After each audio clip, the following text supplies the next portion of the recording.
So whether you're single or in a partnership, Valentine's Day is a really good time to think about taking care of yourself and also your partner. So it's a time to step back and talk with your partner about what your long-term goals are with your money. Because if you can get on the same page, it's easier to plan and to make sure you meet those goals. So it's a really good idea to set aside time when you're not rushed, you're not busy, and you both know you're going to talk about your money goals. And then think about what are you good at with money? Where do you need to improve? What do you want to do with your money, whether it's going on a vacation or maybe saving more, making a down payment on a house one day. Whatever those goals are, you want to make sure you get on the same page with your partner.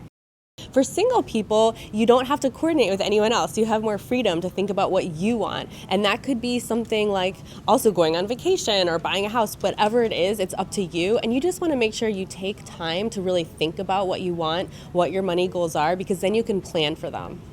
It is such a good idea to write your goals down. There's something about writing them down and having them someplace where you can see them, maybe even printing them out and posting them where you see them every day to remind you of what they are and to keep you on track.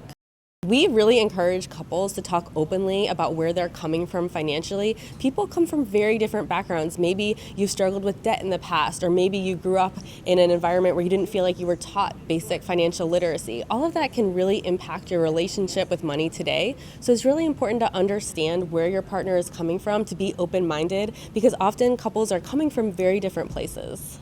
For couples, it's such a good idea to prepare a budget together, because then you can coordinate and really look at where you can possibly cut back to put money towards savings. We encourage people to use the 50-30-20 budget. That basically refers to putting 50% of your take-home pay towards needs. So that's things like your housing costs.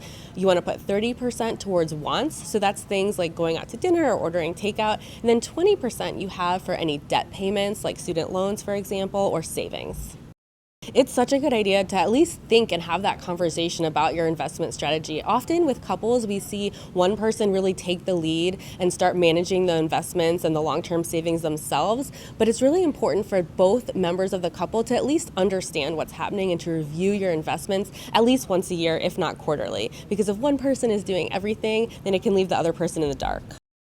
For single people, it's important to take control of the investing strategy that you're using yourself. Something that people often consider is something called robo-advisors, which is basically a way of automating the investment process. You can start with very little money and see your money grow, and you at least want to make sure you're keeping up with inflation.